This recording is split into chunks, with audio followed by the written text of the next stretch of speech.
Good afternoon, America, live from Sun and Fun, Northern New England, coastal Southern Maine.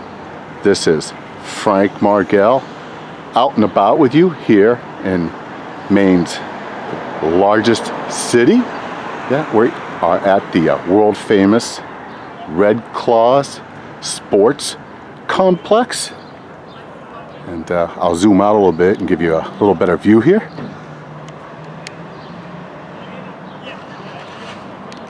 Today is June 12th, Wild Wednesday. Oh, we're nearing 1 p.m.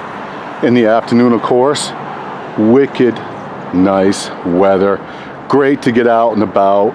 Yeah, sunny skies, temperatures 75, nearing 80 degrees, as long as you can get out of that wind. Yeah. Before we get started today, I want to give you a little bit of a rundown. I'm not affiliated with any business or enterprise that you may see in the video today. I am out here in the public domain, sharing my comments and views with you. And if I strike a chord with you today, go right ahead and send me a comment. Thank you very much. This is also a WYSIWYG, and that is what you see is what you get. Yeah, and you're gonna also wanna do your own research, check your own facts. Once again, these are just my comments and views. So let's get into it a little bit today on this June 12th. Yeah, Wild Wednesday. Okay. There is some rumor mill in the big city of Portland, Maine, Maine's largest city, and I want to get into a little bit of commentary. So bear with me, and let's get it done right here on the streets of Portland, Maine with Frank Margel. A near combined total of 250 asylum seekers are making the trip to Portland, Maine, and some have already arrived. Yeah. So I want to give you a little bit of quote from the city manager of Portland, Maine, world famous Portland, Maine. Quote, "We are, I think, in a very critical situation in this city," unquote. That is the city manager, John Jennings, and he was telling that to the Portland City Councilors regarding the recent influx or inflow of 250, nearly 250 asylum seekers. Yep, I started gathering a little bit of information on this this last Sunday, and apparently at least 86 have arrived, and there's another 150 also arriving. So I rounded it off to about 250. Yeah, so you want to go ahead and check your own facts and do your own research. I'm going to keep the commentary very short and narrow, as my perspective on this issue is probably going to develop more as I try to follow this story and this recent trend regarding Maine's largest city and the overwhelming amount of homelessness and issues that the folks, all the folks that live in this city are probably going to have to deal with. So I will keep you posted on that, and stay tuned. There's a meeting today regarding this issue at the Portland Expo. Yeah. So here's what I understand. Again, go ahead and check your own facts. These are just my comments and views. But probably an estimated 200 asylum seekers, I would imagine, are going to be making the Portland Expo their temporary home. That's right. I believe they're setting up a temporary housing situation at the world famous home of the Red Claws. Now, they're not going to be able to park here or live here or shelter here come October. So we're in June. So between June and October, the asylum seekers will have a safe haven right here at the world famous Red Claws Sports Complex.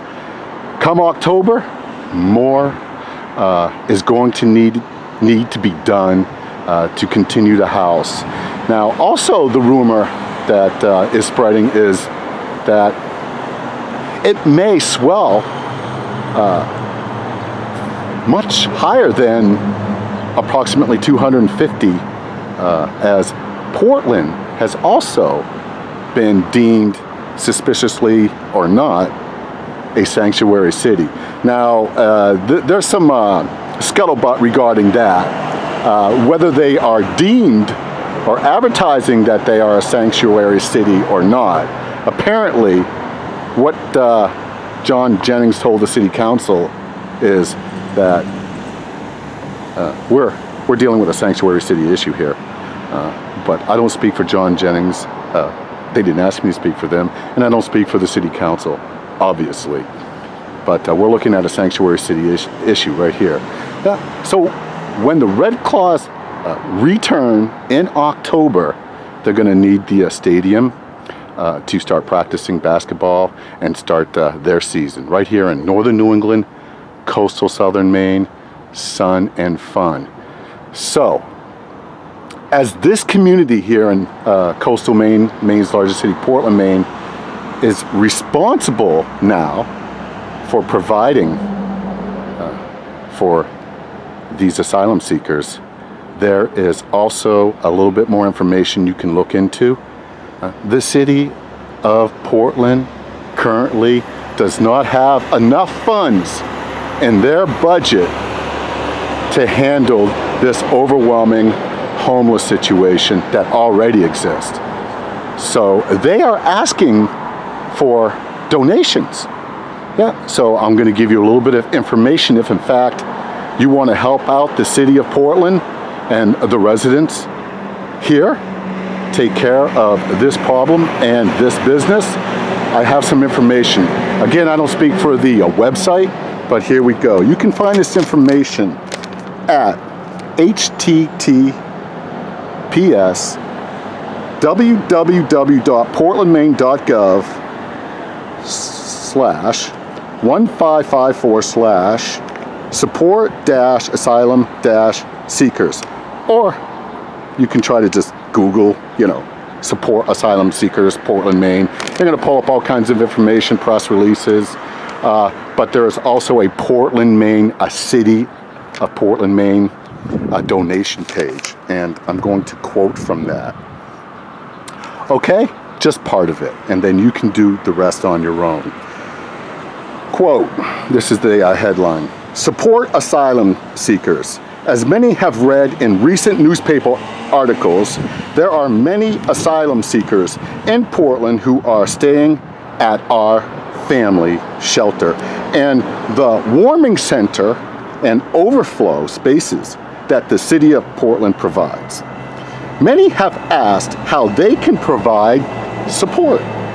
The city will use any monetary donations received to provide shelter / housing assistance and basic human necessities. And then there's another highlight underneath that paragraph. Several ways to donate are listed on this page. That's a page you might want to visit, do a little more research, look into it, and help the residents of Portland, Maine cope with this incredible inflow of homeless people and asylum seekers. Right here in northern New England, coastal southern Maine. This is Frank Margel at the world famous home of the Red Claws Sports Complex, the Expo, Portland Expo. It is so nice to get out and about with you. What a fantastic day we're going to have. And if in fact you're in the area and you're getting out and about, we're going to have a little bit of mixed weather, you know, Thursday and Friday. But last I checked, the weather on Saturday is going to be similar today. Fantastic Northern New England, coastal Southern Maine, vacation land weather. Right here in the United States of America. This is Frank Margel. Once again, thank you to all those who serve Northern New England, coastal Southern Maine, the United States of America.